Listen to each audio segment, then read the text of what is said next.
வணக்கம் நண்பர்களே, நான் உங்கள் தனலட்சுமி பிரபு. கதை நிலவு சேனலுக்கு உங்களை அன்போடு வரவேற்கிறேன். மறக்காம சேனலை சப்ஸ்கிரைப் பண்ணிட்டு கேளுங்க ஃப்ரெண்ட்ஸ். லைக் பண்ணுங்க, கமெண்ட் பண்ணுங்க, பிடிச்சிருந்தா கதை கேட்குறவங்களுக்கும் ஷேர் பண்ணுங்க. வாங்க இப்போ கதைக்குள்ள போகலாம். அத்தியாயம் 1. அவ்வளோ பெரிய தங்கும் விடுதி மற்றும் ரிசார்ட்ஸின் கிளீனிங் வேலை ஜரூராக நடந்து கொண்டிருந்தது. அடிக்கடி நடக்கும் பராமரிப்பு வேலை. அன்று ஒரு நாள் மட்டும் கஸ்டமர் செக்இன் நடக்காது. Top to bottom cleaning and maintenance வேலை நடந்து முடிந்ததும் ஹோட்டல் பளிங்கு போல் மின்னும். ஹோட்டலின் நிர்வாகி இதில் மட்டும் காம்ப்ரமைஸ் செய்வதில்லை. வந்து தங்குபவர்களுக்கு எந்த விதத்திலும் குறை ஏற்படக்கூடாது என நினைப்பவர் அந்த முதலாளி. இன்னும் இதுபோல் நிறைய ஊர்களில் அவருக்கு தங்கும் விடுதிகள் உண்டு. ஒவ்வொரு ஊரிலும் நன்கு படித்த எக்ஸ்பீரியன்ஸான மேனேஜர்களை வேலைக்கு அமர்த்தியுள்ளார். ஹோட்டல் முதலாளி ரங்கநாயகம் கண்ணியமான மனிதர். அவர் இருப்பது கர்நாடகாவின் எல்லையான ஓசூரில். கிளீனிங் நடப்பதை ரிசப்ஷனில் போடப்பட்டிருந்த சோஃபாவில் உட்கார்ந்தவாறே பார்வையிட்டு கொண்டிருந்தான் கௌதமன். ஏற்காட்டில் உள்ள அந்த பிரான்ச் ஹோட்டல் ஹில்ஸ் பேலஸின் மேனேஜர். பட்டதாரி, ஹோட்டல் மேனேஜ்மெண்ட் படித்தவன். அதன் எல்லா நிர்வாகமும் அவன் கையில்தான் உள்ளது. 28 வயது. தமிழ், தெலுங்கு, கன்னடம், ஹிந்தி, ஆங்கிலம், மலையாளம் என சரளமாக பல மொழிகளில் பேசுவான். வந்து தங்கும் கஸ்டமர்களின் கம்யூனிகேஷனுக்கு லாங்குவேஜ் ஸ்கில் என்பது மிகவும் முக்கியம் இல்லையா? எந்த பிரச்சனை என்றாலும் அவர்களிடம் அவரவர் தாய்மொழியில் பேசி சரி செய்து விடுவான். புது இடத்தில் வெளி மாநிலங்களில் தங்களுடைய தாய்மொழியை மற்ற மாநிலத்தவர் பேசும்போது அது என்னவோ ஆட்கள் மயங்கித்தான் விடுகின்றனர். அந்த ஹோட்டல் மற்றும் ரிசார்ட்ஸுக்கு ரெகுலர் கஸ்டமர்ஸ் கௌதமனின் உபசரிப்புக்காகவே வந்து தங்கி செல்வதுண்டு. முதலாளி ரங்கநாயகத்துக்கு இதனால் கௌதமன் மேல் தனி பிரியம். ஹாய் கௌதம், குரல் கேட்டு திரும்பினான் கௌதம். பிளாக் பேண்ட், ஒயிட் முழுக்கை ஸ்லாக் அணிந்து இன் செய்திருந்தான். கழுத்தில் கருநீல கலர் டை அணிந்து மீசையை ட்ரிம் செய்திருந்தான். இளவயது நடிகர் நிழல்கள் ரவியின் சாயல். ஓர் டிஷர்ட் ஜீன்ஸ் அணிந்த இளைஞன் ஒருவன் கையசைத்தவாறே உள்ளே நுழைந்தான். வாடா கிச்சா என்று அவனை வரவேற்றான் கௌதமன். வந்தவன் தொப்பென சோஃபாவில் உட்கார்ந்தான். என்னடா, ஹோட்டல் கிளீனிங் ஒர்க்லாம் ஜரூரா போயிட்டுருக்கு போல அவன் கேட்கவும் கௌதமன் தலையசைத்தான். ஆமா, இது ரொட்டீன் ஒர்க்கு தானே. பேசிக்கொண்டிருந்தவர்கள் முன் வந்து நின்றான் பணியாள் ஒருவன். சார், வேலையெல்லாம் முடிஞ்சது சார், இனி எல்லாம் அரேஞ்ச் பண்ணிடலாமா? சரி பண்ணுங்க என கௌதமன் தலையசைத்த வினாடி ஹோட்டல் வாசலில் கும் என்ற சாம்பிராணி மணமும் அதைத் தொடர்ந்து அரே பாய் என்ற குரலும் கேட்டது. கௌதமனும் கிச்சாவும் குரல் வந்த திசை நோக்கி பார்வையை திருப்பினர். வாசலில் சாம்பிராணி போடும் நீண்ட தட்டோடு முஸ்லிம் பெரியவர் ஒருவர் நின்றிருந்தார். 58 வயது மதிக்கலாம். தலைக்கு குல்லா, கழுத்திலும் புஜங்களிலும் தாயத்து, ஜிப்பாவும் லுங்கியும் அணிந்திருந்தார். கண்களில் தீட்டி அடர்த்தியான மை அவர் கண்களை பளிச்சென காட்டியது. வாங்க பாய், சடக்கென எழுந்து கொண்டான் கௌதமன். உள்ளே வாங்க பாய், உங்களுக்காகத்தான் காத்துக்கிட்டு இருக்கேன். அரே, கொஞ்சம் தாமதமாயிடுச்சு பையா, மன்னிச்சுக்கோ. சரி சரி பாய், நீங்கள் உங்கள் வேலையை ஆரம்பிங்க என்றதும் அவர் தலையசைத்து விட்டு நகர்ந்தார். சில அடிகள் நடந்தவர் நின்று திரும்பி பார்த்து கேட்டார். அறை கதவுகளெல்லாம் திறந்துதானே இருக்கு, எதுவும் பூட்டலையே? அதை கேட்டதும் ஒரு வினாடி கௌதமனின் முகம் மாறி பின் மீண்டது. அதெல்லாம் பூட்டல பாய், திறந்துதான் இருக்கும். லேசா தள்ளினா போறோம், திறந்துக்கும். அவர் சரியென தலையசைத்து விட்டு புகை போட ஆரம்பித்தபடியே சுறா ஒன்றை ஓதிக்கொண்டே நடக்க துவங்கினார். கிச்சா என்ற அந்த இளைஞன் திகைப்புடன் கௌதமி நெருங்கி அவன் தோளில் கை வைத்தான். போகும் அந்த பெரியவரையே பார்த்து கொண்டிருந்த கௌதமன் திடுக்கிட்டார் போல திரும்பினான். என்னடா? இல்லை, இது என்ன புதுசாக இருக்கு? உனக்கு தான் இதிலெல்லாம் நம்பிக்கை இல்லையே, அப்புறம் என்ன? அவன் கேட்க, இல்லடா கிச்சா, ஹோட்டலுக்கு நல்லவங்களும் வருவாங்க, கெட்டவங்களும் வருவாங்க. பாசிட்டிவ் வைப்ரேஷனும் இருக்கும், நெகட்டிவ் வைப்ரேஷனும் இருக்கும். என்னதான் நல்லா டெட்டால் லைசால் போட்டு க்ளீன் பண்ணாலும் இந்த மாதிரி பெரியவங்களை வச்சு ஸ்பிரிச்சுவலாக பண்ணால் நெகட்டிவ் வைப்ஸ் எல்லாம் போயிடும் அப்படின்னு சில கஸ்டமர்ஸ் ஃபீல் பண்ணுறாங்க. அதான் என பதில் சொன்னாலும் அவன் பார்வை படிகளில் ஏறி செல்லும் அந்த பெரியவர் மேலேயே இருந்தது. ஒவ்வொரு மாடியிலும் அறை அறையாக சென்று சிறு பையிலிருந்த விசேஷ சாம்பிராணி மூலிகையை போட்டு ஓதியவாறே சென்று வந்து கொண்டிருந்தார் அவர். 3வது மாடியில் இருந்த அறையை படிக்கட்டுகளில் ஏறி அடைந்தார். நீண்ட காரிடார் அறை இருட்டில் தெரிந்தது. காலை வெளிச்சம் கொஞ்சம் கூட அந்த காரிடார் ஜன்னல் வழியாக உள்ளே நுழைந்ததாகவே காணோம்.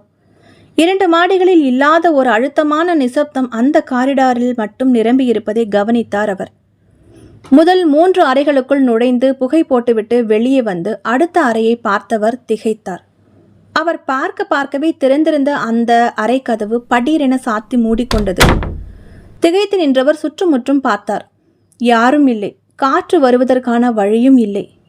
முதல் 2 மாடிகளுக்கும் கூடவே வந்த பையன் இப்போது கூட வரவில்லை என்பதை அவர் உணர்ந்தார். நிமிர்ந்து பார்த்தார். அறை எண் தங்க எழுத்துக்களில் மின்னியது. அதன் முகப்பில் பொருத்தியிருந்த லைட் விட்டு விட்டு கர சத்தத்துடன் எரிய துவங்கியது. சத்தமாக ஓதிக்கொண்டே கதவை ஒரு தள்ளு தள்ளினார் அந்த பெரியவர். கதவு மெல்ல கிரீச் சத்தத்துடன் உள்வாங்கியது. உள்ளே நுழைந்தார். அறைக்குள் வெளிச்சம் இல்லை. திரைச்சீலைகள் எல்லாம் மூடியிருந்தது. அறைக்குள்ளே ஒருவித நெடி வீசியது. சன்னமான நீல ஒளி மட்டும் பரவியிருந்தது. சுவிட்சை தேடி லைட்டை போட்டார். படபடவென எல்லா விளக்குகளும் எரிந்தது. அறையை பார்த்து அசந்து போனார் அவர். அவ்வளவு பெரிய ஹால் அது. அருமையான டெக்கரேஷனில் அறை பளபளத்தது. மிகப்பெரிய கட்டில், பீரோ, வார்ட்ரோப், பெல்ஜியம் கண்ணாடி, மார்பிள், டைல்ஸ் என கண்ணாடியாய் மினுமினுத்தது. பிஸ்னஸ் சூட் போலும். பெரியவரும் போதியபடியே சாம்பிராணி பொடியை போட குபுகுபுவென புகை பரவியது அந்த அறை எங்கும். இப்பொழுது அறை முழுவதும் ஒரே பனிமூட்டம் போட்டது போல புகை பரவியிருந்தது. கண்களை மூடி புகை போட்டுவிட்டு கண்களை திறந்தவர் சற்று அதிர்ந்தார். அறை முழுக்க மசமசவென்று ஒன்றுமே தெரியவில்லை. அதிகமாகவே புகை போட்டுவிட்டோமோ? புகை மறையவோ பரவவோ இல்லையே என அவர் யோசித்துக் கொண்டிருக்கும் பொழுதே அது நடக்கிறது. அவர் போட்ட புகை மூட்டம் திடீரென ஒரே இடத்தில் குவிய ஆரம்பித்து அவர் பார்த்து கொண்டிருக்கும் பொழுதே புகை அனைத்தும் ஒன்று சேர்ந்து ஒரு உருவமாக மாறியது. அந்த வெளுத்த புகை உருவத்தின் கண்கள் இருக்கும் இடத்தில் சிகப்பு நெருப்பு துண்டங்கள் மட்டும் மினுக் மினுக்கென ஜொலித்தது. அந்த உருவம் அவரை நோக்கி மெல்ல மெல்ல நெருங்க ஆரம்பித்ததும் அல்லா என அவர் வாய் முணுமுணுத்தது. அவர் பின்வாங்கினார். புகையோடு புகையாய் மிதந்து வந்த அது தலைவிரி கோலமான ஒரு பெண் உருவம். யா அல்லா என கத்திக்கொண்டே அவர் வேக வேகமாக அந்த அறையை விட்டு வெளியே ஓடினார். அவர் வெளியேறியதும் அறை கதவு படீர் என்ற சத்தத்துடன் சாத்தி கொண்டு விட்டது. முஸ்லிம் பெரியவரின் அலறல் சத்தம் கேட்டு கீழே ரிசப்ஷன் ஹாலில் நின்று பேசிக்கொண்டிருந்த ஹோட்டல் மேனேஜர் கௌதமும் நண்பன் கிச்சாவும் பதறியபடியே ஓடி வந்து மாடிப்படிகளின் கீழே நின்று மேலே எட்டி பார்த்தனர். யா அல்லா அல்லா என கத்திக்கொண்டே அந்த பெரியவர் தபதபவென மாடியிலிருந்து கீழே இறங்கிக் கொண்டிருந்தார். கடைசி படிகளில் இறங்கியதும் அப்படியே கம்பியை பிடித்தவாறே உட்கார்ந்து விட்டார். உடலில் வெள்ளமாய் வியர்வை, மூச்சு வாங்கியது. என்னாச்சு பாய், ஏன் இப்படி ஓடி வர்றீங்க? குரலில் பதட்டம் மற்றும் பயத்துடன் அவரது தோளை பிடித்து உசுப்பினான் கௌதம். அவனை முறைத்தபடியே எழுந்தார் அவர். அரே சைத்தான் கா பச்சா, 3வது மாடியில ஒரு அறையில சைத்தான் இருக்குடா. இது தெரியாமலா ஹோட்டல் நடத்துறீங்க? முதல்ல அது என்னன்னு பார்த்து ஒழிச்சு கட்ட பாருங்க என அவர் சொன்னதும் கௌதமின் முகம் பேய் அறைந்தார் போல் ஆனது. கிச்சாவுக்கோ வியர்த்து விட்டது. என்ன பாய் சொல்றீங்க? ஏதாவது சொல்லி பயமுறுத்தாதீங்க. கிச்சா தான் கேட்டான். உண்மையை தாண்டா சொல்லிக்கிட்டு இருக்கேன். 3வது மாடியில அந்த அறையில தான் அது இருக்கு. அறை எண்ணெய் சொன்னார். நான் போட்ட சாம்பிராணி புகையையே தனது உருவமா ஆக்கி என் முன்னாடி வந்து நின்னுதுடா. இப்படி ஒரு பிரச்சனை இருக்க போய் தானா என்னைக்கும் இல்லாம என்னை தேடி வந்து புகை போட சொன்னியா? பாய் கோபத்துடன் கேட்க கௌதமின் முகம் இருண்டு விட்டிருந்தது. என்ன பாய், என்னென்னவோ சொல்றீங்க, எனக்கு ஒன்றும் புரியலையே. நீ எதுக்கும் தர்காவுக்கு வா, அங்க வச்சு என்ன எதுன்னு பேசிக்கலாம். சொல்லியவாறே அவர் வேகமாக நடந்து ஹோட்டலை விட்டு வெளியேறி விட்டார். கௌதமுக்கு உடல் நடுங்க ஆரம்பித்தது. பயத்துடன் 3வது மாடியை அண்ணாந்து பார்த்தான். அத்தியாயம் 2. 1 மாதத்திற்கு பிறகு. ஏற்காடு மலை. ஃப்ரிட்ஜில் வைத்த ஆப்பிள் துண்டமா இருந்தது சற்று முன் பெய்து முடித்திருந்த சாரல் மழையில். காலை 10 மணியாகியும் சூரியன் மேகங்களுக்குள் மறைந்து கண்ணாம்பூச்சி விளையாடிக் கொண்டிருந்தான். வீசிய காற்றில் குளிர் தாராளம் காட்டியது. சரிவுகளுக்கு மேல் கட்டப்பட்டிருந்த த ஹில்ஸ் பேலஸ் ஹோட்டல் நட்சத்திர அந்தஸ்து பெற்றது. இள நீல நிற டிஸ்டம்பர் பூச்சில் கேக் துண்டமாய் காட்சியளித்தது. ஹோட்டல் மற்றும் ரிசார்ட்ஸ் உள்ளடங்கியது. தள்ளி தள்ளி கட்டடங்கள் அமைந்திருந்தன. கணிசமான ஏக்கர் பரப்பளவை விழுங்கி கட்டப்பட்டிருந்த ஹோட்டலின் பின்புறம் நீச்சல் குளம், நீண்ட புல்வெளி, அதை தாண்டி நிறைய பிளம்ஸ், பேரிக்காய் மரங்கள் மற்றும் தைல மரங்கள் அணிவகுத்து நின்று கண்ணுக்கு குளுமையை வாரி இறைத்து கொண்டிருந்தது. காலை நேர குளிரையும் பொருட்படுத்தாமல் ஹோட்டல் ஊழியர்கள் ஸ்வெட்டர்கள் அணிந்து வேலை பார்த்து கொண்டிருந்தனர். ஹோட்டலின் பின்புறம்தான் உணவு தயாரிக்கும் அறை. விதவிதமான டிஃபன்களின் மனம் காற்றில் கலந்து பசியை வரவழைத்து கொண்டிருந்தது. ஹோட்டலின் முன்புற வாயிலில் கலர் கலரான கொடிகள் நடப்பட்டும் டேலியா, டெய்ஸி என விதவிதமான பூக்களை நட்டும் பார்வையாளர்களை கவர்ந்து கொண்டிருந்தது. பக்கவாட்டில் மிகப்பெரிய LED டிஜிட்டல் போர்டு மாலை நேரத்தில் ஆன் செய்யப்பட்டு ஏற்காட்டின் எந்த மூலையிலிருந்து பார்த்தாலும் பிரகாசமாய் தெரியும்படி வெள்ளையும் நீலமுமாக ஜொலித்து கொண்டிருக்கும். ரொம்பவும் நிரம்பி வழியாமல் ஆனாலும் எல்லா நேரமும் ஆட்கள் வந்து போகும் ஒரு பெரிய ஹோட்டல் அது. ஹோட்டலின் வாயிலில் வளைந்து நெளிந்து தன் சிகப்பு நிற கியா கேரன்ஸ் காரை சத்தமில்லாமல் கொண்டு வந்து போர்டிகோவில் நிறுத்தினான் விக்ரம். 80களின் நடிகர் கார்த்திக்கின் சாயல் வாங்கியிருந்தான். டெல்லியின் யூனிவர்சிட்டியில் MBA முடித்த போது அவனுக்கு வந்த காதல் கடிதங்கள் ஏராளம் ஏராளம். ஒரு கியூட்டான சிரிப்புடன் அவற்றையெல்லாம் ஒதுக்கி தள்ளியவன் பார்த்த மறுகணமே விழுந்தது சித்தாராவிடம்தான். சித்தாரா பட்நாயக் குஜராத்திய பெண். புனேயில் இருந்த விக்ரமின் சாஃப்ட்வேர் கம்பெனியில் அவனுக்கு ஸ்டெனோவாக வேலைக்கு வந்தவள். இன்டர்வியூக்கு வந்த அன்றே செலக்ட் செய்யப்பட்டு விட்டாள். ஸ்டெனோவாக அல்ல, விக்ரமின் மனைவியாக. தன்னுடைய ஒரே மகன் கல்யாணம் செய்து கொண்டு குடியும் குடித்தனமுமாக இருக்க மாட்டானா, பேரப்பிள்ளைகளை கண்கொண்டு பார்க்க மாட்டோமா என்றிருந்த விக்ரமின் தாய் பூர்ணிமா உடனே மகனின் ஆசைக்கு பச்சை கொடி காட்டிவிட்டாள். விக்ரமின் வீடு அமைந்திருப்பதும் புனேயின் ஒரு புகழ்பெற்ற தெருவில்தான். நிறைய ஆடம்பர பங்களாக்களுக்கு நடுவில் அலட்டல் இல்லாமல் அமைந்த பங்களா அவனுடையது. தந்தை இறந்த பிறகு ஸ்டீல் கம்பெனி நிர்வாகத்தை அவன் பார்த்து கொண்டிருக்கிறான். கூடவே அவனுடைய சாஃப்ட்வேர் கம்பெனியையும். பிஸ்னஸ் என நிற்க நேரமில்லாமல் ஓடிக்கொண்டிருந்த மகனுக்கு கால் கட்டு போட ஆசைப்பட்டாள் பூர்ணிமா. எத்தனையோ பெண்களின் புகைப்படங்களை காட்டியும் இன்ட்ரெஸ்ட் காட்டாதவன் சித்தாராவை பார்த்ததுமே பூர்ணிமாவிடம் சொல்லிவிட்டான், இவள்தான் உன் வருங்கால மருமகள் என. செர்ரி பழ நிறத்தில் கோதுமை நிறம் கலந்த ஒரு நிறம் சித்தாராவுக்கு. சென்னையில் படித்ததால் தமிழ் ஓரளவு புரியும், பேசவும் தெரியும். நடிகை ஸ்ரீதேவியின் சாயலில் ஒரு நடிகை திவ்ய பாரதி என இருந்தார் 90களில். அவரை போன்றே நிறைவான புன்னகையை அடக்கிய வட்ட முகம் சித்தாராவுக்கு. வட்டமான பெரிய கண்கள், மையிட்ட விழிகள் அங்கும் இங்கும் சுழலும் பொழுது உள்ளே ஏதோ ஒரு வண்டு அசைவது போன்றே தோன்றும் பார்ப்பவர்க்கு. ஒரு முறை மிஸ் குஜராத்தி பட்டம் பெற்றிருந்தாள், கல்லூரியில் படிக்கும் காலத்திலேயே. அதன் பின் வந்த டிவி, சினிமா, மாடலிங் வாய்ப்புகளை வேண்டாம் என நோ சொல்லிவிட்டு தான் படித்த படிப்புக்கு ஏற்ற வேலை தேடிக்கொண்டிருந்தாள். சென்ற இடங்களிலெல்லாம் இவள் அழகே இவளுக்கு எதிரியாய் அமைந்தது. இவள் சர்டிஃபிகேட்ஸை பார்க்காமலேயே யோர் அப்பாயிண்டட் என்றார்கள் பல் இழுத்து கொண்டே. அழகே மயிலே என என்னென்னவோ பினாத்தல்கள் வேறு. சித்தாராவுக்கு வெறுத்து போனது. இத்தனைக்கும் அவள் எந்த மேக்கப் சாதனங்களும் உபயோகிப்பவள் அல்லல். சாதாரணமான சல்வார் தான் அணிந்திருப்பாள். அல்லது ஒரிசாவின் பழங்குடியின மக்கள் தயாரிக்கும் ஆர்கானிக் புடவைகளைத்தான் அணிவாள், இயற்கை சாயம் பூசப்பட்டவை. அந்த கரடுமுரடான சேலைக்கு அழகு அள்ளி கொண்டு போகும். காதில் சாதாரண ஸ்டட், கழுத்தில் சன்னமான கோல்டு செயின், அதில் ராதாகிருஷ்ணர் டாலர் தொங்கிக் கொண்டிருக்கும். கையில் ஒரு பிரேஸ்லெட், வாட்சுடன். அவ்வளவுதான் அவள் அலங்காரம். முதுகு வரை நீண்டிருக்கும் கூந்தலை கிளிப் போட்டு ரப்பர் பேண்டுக்குள் அடக்கியிருப்பாள். அன்று இன்டர்வியூ அன்று கதவை தட்டிவிட்டு உள்ளே வந்த சித்தாராவை கண்களில் வாங்கியதுமே விழுந்து விட்டான் விக்ரம்.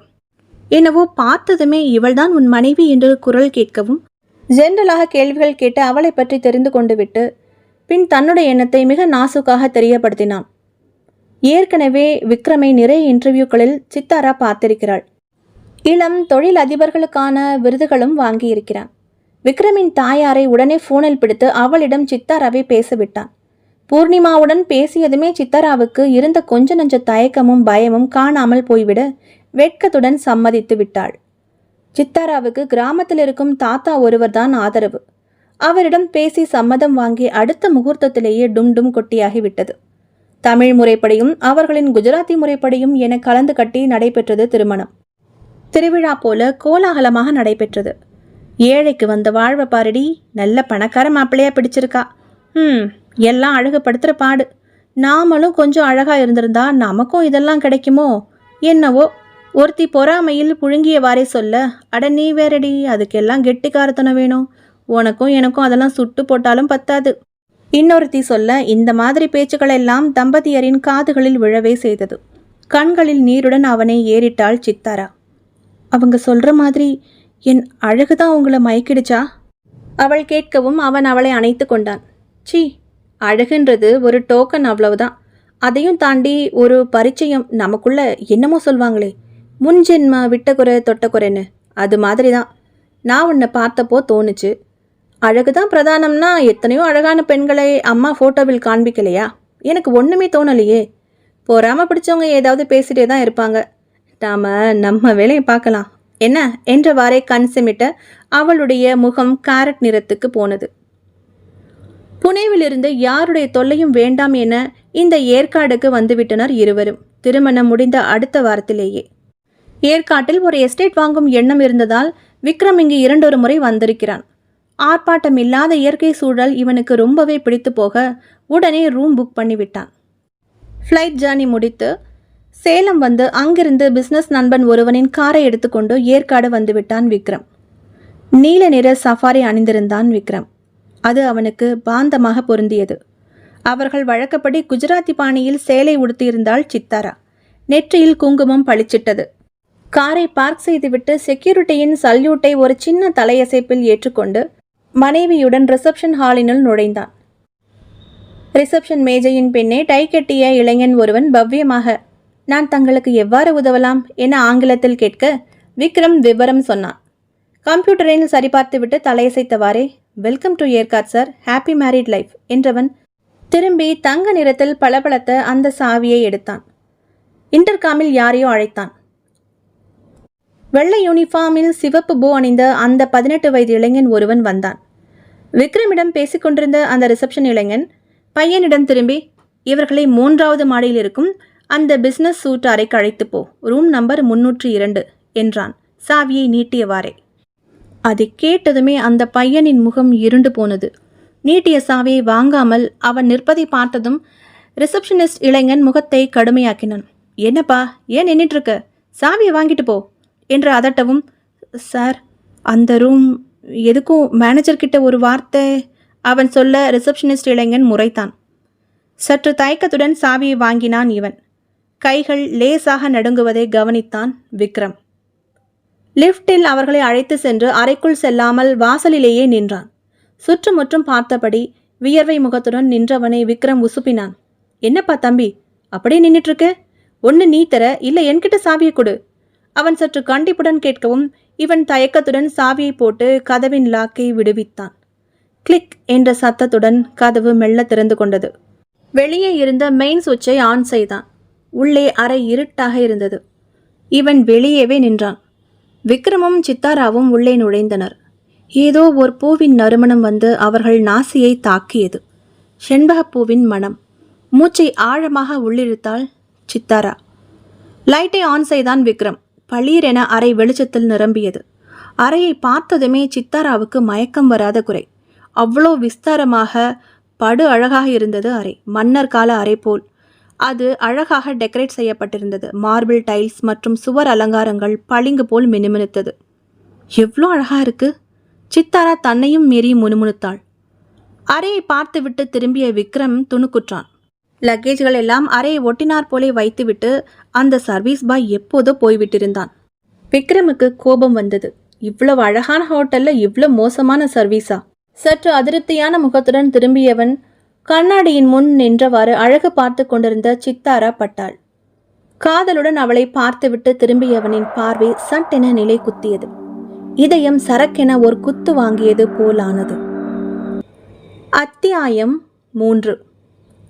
நீண்ட பெல்ஜியம் கண்ணாடியின் நேர் எதிரே இன்னொரு கண்ணாடி எதிர்ப்புற சுவர் அருகே வைக்கப்பட்டிருந்தது. அதேபோல் சித்தாரா ஒரு கண்ணாடியில் தன்னை பார்த்து கொண்டிருக்கும் அதே நேரத்தில் நேர் எதிர்ப்புறம் வைக்கப்பட்டிருந்த அந்த இன்னொரு கண்ணாடியில் யாரோ நிழலுருவமாக நிற்பது தெரிந்தது அவனுக்கு.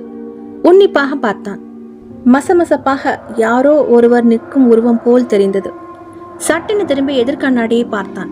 அதில் பிம்பம் ஏதும் இன்றி பிளாங்காக இருந்தது. மீண்டும் திரும்பி சித்தாரா பார்த்து கொண்டு நின்றிருந்த கண்ணாடியை பார்த்தான்.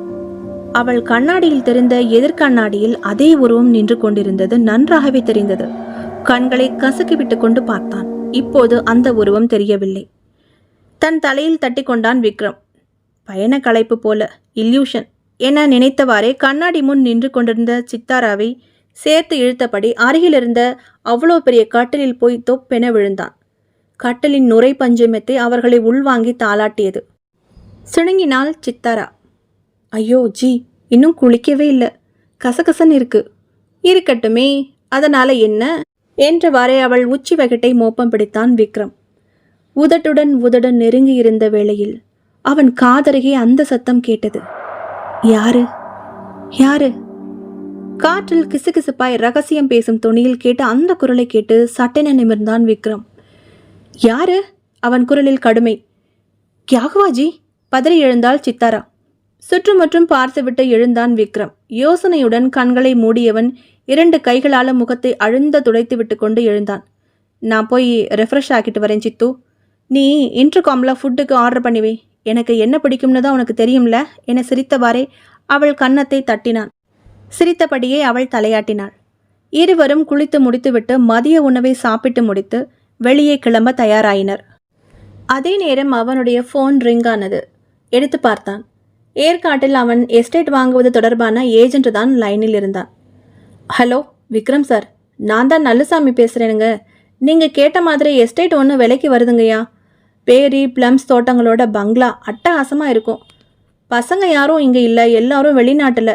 நல்ல விலைக்கு வந்தால் வித்துட சொல்லிட்டாங்க.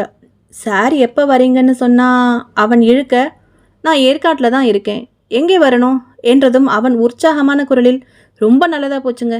சார் எங்கே இருக்கீங்கன்னு சொன்னால் நான் வந்து ஜாயின் பண்ணிக்கிறேன். அவன் குரலில் டன் டன்னாய் பவ்யம். சற்று யோசித்த விக்ரம், நான் ஹோட்டல் ஹில்ஸ் பேலஸில் ஸ்டே பண்ணியிருக்கேன். அப்படியா? தோ 10 நிமிஷத்தில் வந்துடுறேனுங்க.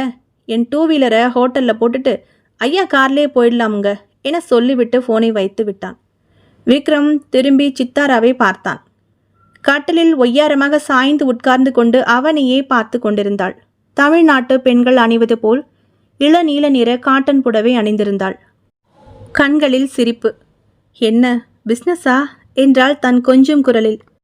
அவன் வந்து அவள் கழுத்தில் மாலையாக தன் கைகளை கோர்த்தபடியே, நீ வந்த நேரம் எஸ்டேட் ஒன்று கூடி வருது. ரொம்ப நாளாக இந்த இடத்துல தோட்டங்களோட ஒரு பங்களா வாங்கணும்னு நினச்சிக்கிட்டு இருந்தேன். இவ்வளோ நாள் அது அமையவே இல்லை பாரு. சரியாக நம்ம ஹனிமூன் வந்திருந்த நேரம் செட் ஆகியிருக்கு.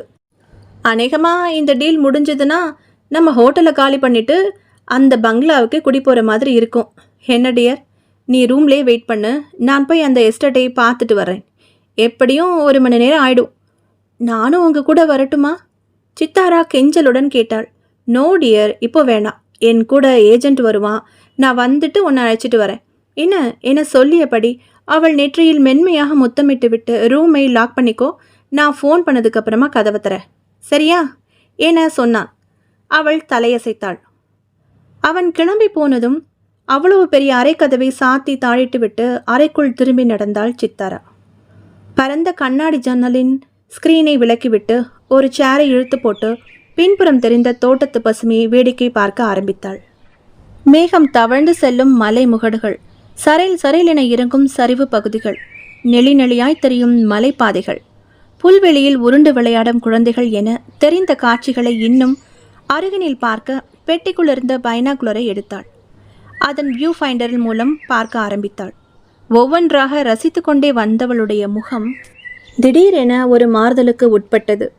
பார்க்க பார்க்கவே அவள் முகம் வெளிறியது. அத்தியாயம் 4. பைனாகுலரை எடுத்துவிட்டு பார்த்தாள். எதுவும் தெரியவில்லை. இப்போது என்ன பார்த்தோம்? மீண்டும் பைனாகுலர் வழியாக பார்த்தாள். ஹோட்டலின் காட்டேஜுகளுக்கெல்லாம் சற்று தள்ளி பின்புறமாக அமைந்திருந்த பேரிக்காய் மரங்களுக்கு மத்தியில் ஒரு பெண் நின்றிருந்தாள். வெள்ளை புடவை, விரித்து போட்ட நீண்ட கூந்தல், குத்துச்செடிகளாய் வளர்ந்திருந்த மரங்களின் ஒரு கிளையில் சாய்ந்தவாறே அவளுடைய அகலமான பெரிய கண்கள் சித்தாரா இருக்கும் திசையையே பார்த்து கொண்டிருந்தது. அவளது தேகத்தை சுற்றிலும் வெண்ணிற புகை போல் வந்து கொண்டிருந்தது. திடுக்கென பைனாகுலரிலிருந்து தன் பார்வையை எடுத்தாள் சித்தாரா. அவளுக்கு உடல் வேர்த்து கொட்டியது. ஜிலீர் என்ற ஐஸ் கட்டியை அவள் தண்டுவடத்தில் தேய்த்தது போன்ற உணர்வு. சாதாரணமாக பார்க்கையில் அந்த மரம் இருக்கும் பகுதி வெறுமையாக தெரிந்தது. கைகள் நடுங்கம் மீண்டும் பைனாகுலரில் தன் பார்வையை பதித்து பார்த்தாள். இப்பொழுது அந்த பகுதியில் யாரும் இல்லை. சுற்றுமுற்றும் பார்த்தாள். அவள் பார்த்து கொண்டிருக்கும்போது திடீரென அந்த பெண் எங்கிருந்தோ பாய்ந்து வந்து கண்ணாடி ஜன்னல் மேல் ஒரு 8 கால் பூச்சியை போல் அமர்ந்தாள். ஹாவென அலறியபடியே பைனாகுலர் ஒரு பக்கம் விழ இவள் ஒரு பக்கமுமாக போய் விழுந்தாள். வீல் வீல் என அலறியவாறே விழுந்த வாக்கிலேயே கத்தினாள் சித்தாரா. அவள் கத்துவது அவளுக்கே கேட்கவில்லை. தலையை சாய்த்து அவள் கத்துவதையே பார்த்து கொண்டிருந்து விட்டு அந்த பெண் விசுக்கென ஜன்னலை கடந்து ஊடுருவி அறைக்குள் தாவினாள். என திறந்தவாய் அப்படியே நின்று போனது சித்தாராவுக்கு. தரையோடு தரையாக ஒரு பூச்சி ஊறுவது போல் ஊர்ந்து வந்த அந்த பெண் உருவம் ஒரே தாவாக தாவி விழுந்து கிடந்த சித்தாராவின் மேல் தாவி அவள் மேலே தொட்டவாறு அப்படியே அந்தரத்தில் கிட்டத்தட்ட பரவியவாறே மிதந்தது. அதன் முகமும் இவள் முகமும் நேருக்கு நேர் மேல் கீழாக.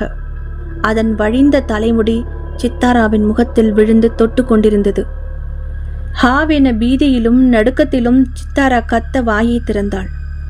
அந்த அமானுஷ்ய உருவம் புகை போல மாறி திறந்த அவள் வாய்க்குள் விசுக்கென வண்டு நுழைவது போல் நுழைந்து மறைந்தது. சடார் என கைகளையும் கால்களையும் பரப்பியவாறே அந்தரத்தில் எழுந்து நின்ற சித்தாரா புடவை அவிழ்ந்து கீழே தொங்க விரித்த தலைமுடியும் வெளுத்த முகமுமாக கடகடவென சிரிக்க ஆரம்பித்தாள். அதன் பின் அழ ஆரம்பித்தாள். பின் ஓவென அடிக்குரலில் கத்தியவாறே தொப்பென கட்டிலில் போய் விழுந்தாள். இவள் கடைசியாக அலறியது மட்டும் 3வது மாடியின் லிப்டிலிருந்து வெளிப்பட்டு காரிடாரில் நடந்து வந்து கொண்டிருந்த விக்ரமின் காதில் துல்லியமாக விழுந்தது. முகம் மாற சித்தாரா என கத்தியவாறே தபதபவென அறையை நோக்கி ஓட ஆரம்பித்தான். அறையை திறந்ததுமே அவன் கண்ட காட்சி அவன் ஈரக்குலையை உலுக்கி எடுத்தது. அத்தியாயம் 5. அறையில் தான் கண்ட காட்சியை விக்ரமால் நம்ப முடியவில்லை. அறையில் சுவரின் மையத்தில் சுவரோடு சுவராய் பதிக்கப்பட்டிருந்த கண்ணாடி ஜன்னலின் மேல் கை கால்களை பதித்து ஒரு பல்லியை போல் ஊர்ந்து ஏறிக்கொண்டிருந்தாள் சித்தாரா. புடவை ஒரு பக்கம் அவிழ்ந்து அதன் முந்தி தரையை தொட்டு கொண்டிருக்க கூந்தல் அவிழ்ந்து தோளில் புரண்டு கொண்டிருந்தது. மெது மெதுவாக ஊர்ந்து கொண்டிருந்தவளிடமிருந்து பெருமூச்சுகள் பெரிது பெரிதாக கேட்டது. சித்து! பதட்டத்துடன் உரக்க கூப்பிட்டான் விக்ரம். ஊர்வதை நிறுத்தி தலையை மெதுவாக பக்கவாட்டில் திருப்பினாள். அவளை பார்த்த மாத்திரத்தில் அவனுக்கு தூக்கி அடித்தது. செர்ரி பழ நிறத்தில் இருக்கும் சித்தாராவின் முகம் வெள்ளை வெளேர் என்று வெளுத்து போய் உதடெல்லாம் இரத்த பசையின்றி சாம்பல் நிறத்தில் காணப்பட்டது. அவளுடைய பளிச்சென்ற பளிங்கு விழிகளில் கருமணிகளையே காணாமல் வெள்ளை வெளேர் என தெரிந்தது. சித்தாரா என முனகியது அவன் உதடு. அவள் அவனை திரும்பி பார்த்துவிட்டு மீண்டும் ஜன்னலில் ஏறி மேல் சுவற்றில் கால் பதித்தாள். அதிர்ந்து போய் நின்றவன் பின் தன் உணர்வுக்கு வந்தான். வேகமாக ஓடிச் சென்று, ஏய் சித்தாரா, என்ன பண்ணிட்டு இருக்க? சின்ன குழந்தை மாதிரி இறங்கு என அதட்டியவாறே அவள் கால்களை பற்றி கீழே இழுத்தான்.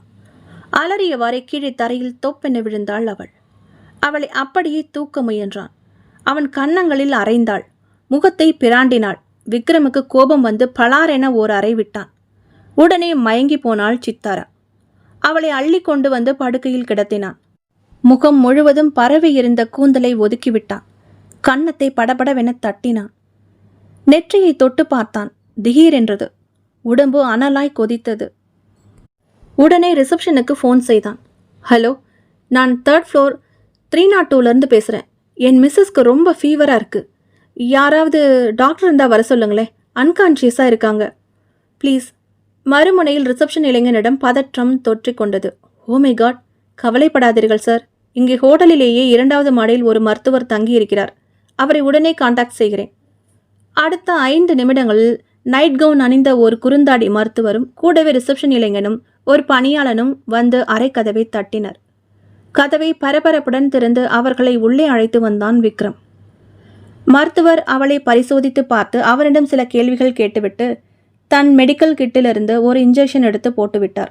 டோன்ட் ஒரி மிஸ்டர் விக்ரம் என்றான் இவன். எஸ் மிஸ்டர் விக்ரம், பையனை அலுப்பாக இருக்கலாம்.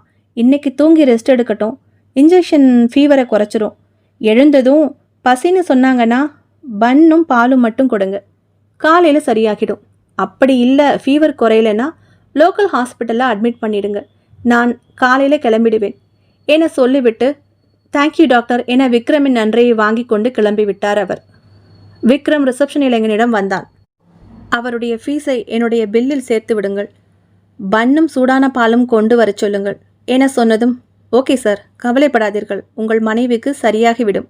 டாக்டர் சொன்னது போல பயண அலுப்புதான் என சொல்லிவிட்டு அவனும் அகன்றுவிட அறை கதவை சாத்திவிட்டு கண்ணயர்ந்து உறங்கிக் கொண்டிருக்கும் சித்தாராவிடம் வந்தான் விக்ரம்.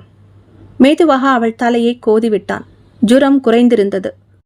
என்ன ஆனது இவளுக்கு? நான் கிளம்பும்போது நன்றாகத்தானே இருந்தாள். சற்று முன்பு தான் கண்டது என்ன நிஜமா இல்லை பிரம்மையா? கண்ணாடி ஜன்னலில் பிடிப்பே இல்லாமல் எப்படி ஒட்டி கொண்டு மேலேறினாள்? ஜுரம் வந்தால் இப்படியெல்லாம் செய்வார்களா என்ன? இப்போது பழைய நிறத்திற்கு வந்திருந்தாள் சித்தாரா. அப்படியானால் சற்று முன் பார்த்த அவளது முகத்தோற்றம் அது தன் கற்பனையா?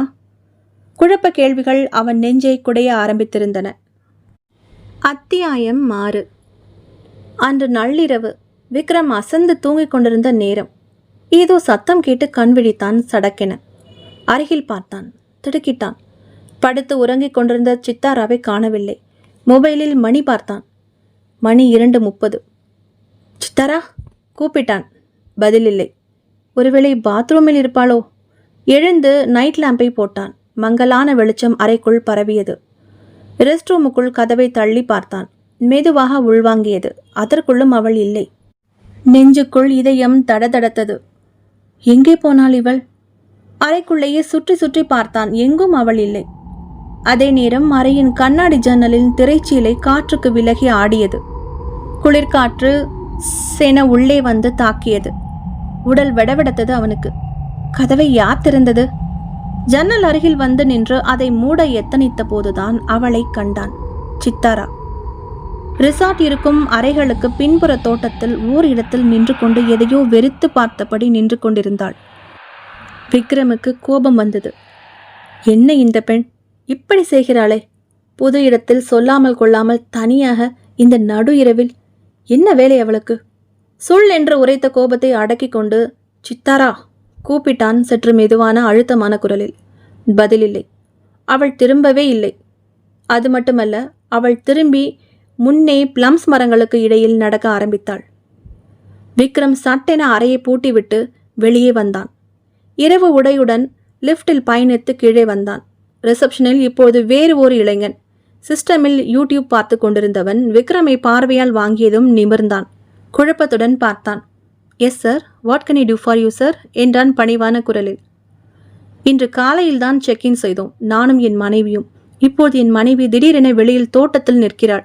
வந்து பார்த்தால் ஹோட்டல் கதவு மூடி இருக்கிறதே. விக்ரம் சொல்ல அவன் குழம்பினான். இல்லையே சார், நான் இந்த இடத்துல தான் உட்கார்ந்துருக்கேன். கேட் இரவு 10 மணிக்கெல்லாம் க்ளோஸ் பண்ணிடுவோம். குளிர் தாங்காது. யாரும் வெளியே போகவில்லையே சார். அப்படியென்றால் வெளியே தோட்டத்திற்கு செல்ல வேறு வழிகள் உள்ளதா? விக்ரம் கேட்க அவன் தலையசைத்தான்.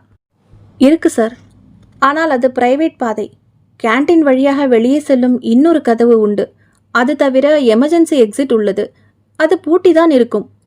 அவன் சொன்னதும் விக்ரம் பதட்டத்துடன் கேட்டான். அப்படின்னா அவள் எப்படி வெளியில வந்திருப்பா? கதவை தரங்க, அவளுக்கு ஹெல்த் வேறு சரியில்லை. ஈவினிங் தான் டாக்டர் வந்து இன்ஜெக்ஷன் பண்ணிட்டு போனார். வாங்க சார், பார்த்துடலாம் என அவனும் பதட்டத்துடன் சாவி எடுத்து வந்து ஹோட்டலின் இருபக்க கண்ணாடி கதவையும் திறந்தவாறே கேட்டான். நான் லேட்டாக தான் டியூட்டிக்கு வந்தேன். நீங்கள் மாடியில் எந்த ரூம் சார்? இவன் கேட்க, 3வது மாடி, ரூம் நம்பர் 302, பிஸ்னஸ் சூட். இவன் சொல்ல பூட்டை திறந்து கதவை தள்ளிய ரிசப்ஷனிஸ்ட் இளைஞன் கை அப்படியே நின்றது. முகம் பேயறைந்தார் போல் ஆனது. என்ன, ரூம் 302 உங்களுக்கு அலர்ட் பண்ணிட்டாங்களா? கேட்ட அவன் குரலில் வார்த்தைக்கு பதில் காற்றுதான் வந்தது. அவன் சொன்னதை கவனிக்காமல் காதில் வாங்காமல் விக்ரம் படிகளில் தாவி இறங்கி பின்புற தோட்டத்தை நோக்கி அந்த பனியில் ஓடினான். சற்று முன் பார்த்த சித்தாரா நின்றிருந்த இடத்திற்கு வந்தான். அங்கே அவளை காணவில்லை. நிசப்தம் அப்பி இருந்தது. சில்வண்டுகளின் ரீங்காரம், பனிக்காற்றின் உயிர் சத்தம், அவ்வப்போது எங்கோ கேட்கும் தெருநாய்களின் குலைப்பும் ஊளை ஒலியும் அமானுஷ்யமாக இருந்தது. அங்கே 4-5 காட்டேஜுகள் இருந்தன. எல்லாமே இருளில் மூழ்கி கிடந்தது. சித்தாரா கூப்பிட்டான். பதிலில்லாமல் போகவே சற்று முன் அவள் நடந்து போன அந்த பாதையில் நடக்க ஆரம்பித்தான். நடக்க ஆரம்பித்தவன் தட்டென நின்றான். கீழே எதுவோ மெத்தென இடறியது. தடுமாறி கீழே விழப்போனவன் சமாளித்து நின்றான். போனின் டார்ச்சை ஆன் செய்து பார்த்தான். உச்சபட்சத்தில் அதிர்ந்து போனான் விக்ரம். கீழே தரையில் ஒரு செண்பக மரத்தின் அடியில் விழுந்து கிடந்தாள் சித்தாரா. கண்கள் அகல திறந்து பெரிய விழிகளால் இமை தட்டாமல் விக்ரமையே பார்த்து கொண்டிருந்தாள். அவளது கண்ணின் மணி சாம்பல் நிறத்தில் ஓர் பூனையின் கண்களைப் போலிருந்தது. போனை பிடித்திருந்த விக்ரமின் கைகள் நடுங்கியது. அத்தியாயம் 7. மறுநாள் அறையில் கண்விழித்த சித்தாராவிடம் அவன் ஒன்றுமே கேட்கவில்லை. அவளும் எதுவும் நடந்தார் போலவே காட்டிக்கொள்ளவில்லை. அடுத்து வந்த 2 நாட்களில் சித்தாரா சாதாரணமாகவே இருந்தாள். எப்பொழுதும் போல் கலகலப்புடன் விக்ரமிடம் பேசினாள். ஆனால் விக்ரமை மட்டும் ஏதேதோ காரணம் சொல்லி அருகில் நெருங்க விடவில்லை அவள். இருவரும் பகல் முழுவதும் வெளியில் சென்று வந்தனர். ஹோட்டலின் பின்புறம் மாலை நேரம் நடக்க ஆரம்பித்தாள் சித்தாரா. தைல மரங்களின் ஊடே நடக்கும்பொழுது ஒவ்வொரு மரமாக தேடி தேடி தடவி பார்த்தபடியே நடந்தாள். அன்று மாலை அப்படி நடக்கும்பொழுது ஒரு மரத்தை பார்த்தாள். நின்றாள். அதன் பருத்த தண்டு பாகத்தை தடவினாள். சுற்றி சுற்றி வந்தாள். அங்கேயே சற்று நேரம் நின்று அந்த மரத்தை கட்டி அணைத்தவாறே கண்ணீர் விட்டு கொண்டிருந்தாள். பால்கனியிலிருந்து இதை பார்த்து கொண்டிருந்தான் விக்ரம். அவன் முகம் சுருங்கியது. அன்றிரவு சித்தாரா அசந்து தூங்கும்போது மெதுவாக எழுந்தான் விக்ரம். பக்கத்தில் பார்த்தான். நல்ல வேளையாக அவள் எழுந்து எங்கும் செல்லவில்லை. அருகிலேயே நன்கு உறங்கிக் கொண்டிருந்தாள். சத்தம் செய்யாமல் போனை எடுத்துக்கொண்டு கீழே இறங்கினான். ஸ்லிப்பரை மாட்டிக்கொண்டான். குளிருக்கு ஒரு சால்வையை போர்த்தி கொண்டான். அறையை சத்தமில்லாமல் திறந்து பின் சாத்தினான். லிப்டில் பயணித்து கீழே வந்தான். ரிசப்ஷனில் கனமான நிசப்தம். ரிசப்ஷன் இளைஞன் நல்ல தூக்கத்தில் இருந்தான். சத்தமில்லாமல் கதவை திறந்து ஹோட்டலின் படிகளில் இறங்கி புல்வெளிகளில் நடந்து பின்புறம் வந்தான். காட்டேஜுகள் எல்லாம் காலியாக இருந்ததால் இருளில் மூழ்கியிருந்தன. சுற்றிலும் தெரிந்த மலைமுகடுகள் இருட்டில் ஒரு கருப்பு ராட்சசன் போல கண்ணுக்கு தெரிந்து பயமுறுத்தியது. சுவர்கோழிகள் சத்தம் கூட இல்லை. இருட்டு கனமாக தெரிந்தது. ஹோட்டலின் எல்லா அறைகளும் கிட்டத்தட்ட இருளில் மூழ்கியிருக்க ரிசப்ஷனில் வெளிச்சம் மட்டும் கண்ணாடி கதவு வழியே ஊடுருவி வெளியே தெரிந்தது. அதன் பின் நல்ல இருட்டு. இருட்டான பின்புற தோட்டத்திற்கு வந்தான் விக்ரம். போனின் டார்ச்சை உயிர்ப்பித்தான். மாலையில் சித்தாரா நடந்த தைல மரங்களின் ஊடே நடக்க ஆரம்பித்தான். பனிக்காற்று தைல மரங்களின் கிளைகளில் ஊடுருவிய சத்தம் சலசலவென அந்த இடத்தில் மட்டும் கேட்டுக்கொண்டிருந்தது. முன்னேறி நடந்தான் விக்ரம். ஒவ்வொரு மரமாக பார்த்து கொண்டே வந்த விக்ரம் தட்டென நின்றான்.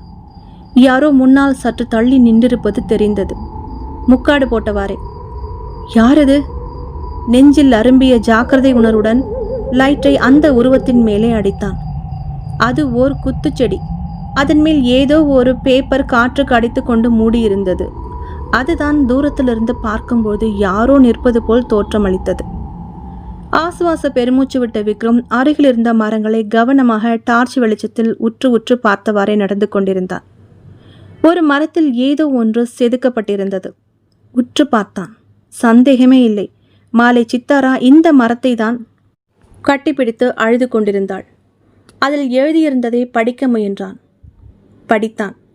படிக்க படிக்க அவன் முகம் திகைப்பில் விழுந்தது. இதையா பார்த்து அழுதாள்?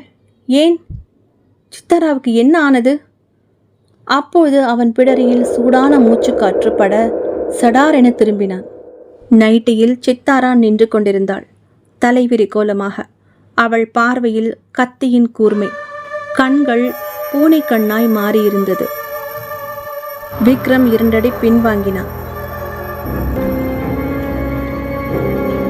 நண்பர்களே, இதனுடைய இறுதி பாகம் இன்னொரு பதிவில் வெளியிடுறேன். அதுவரை எங்கேயும் போக வேண்டாம். கதை நிலவோடு இணைந்திருங்கள். நன்றி, வணக்கம்.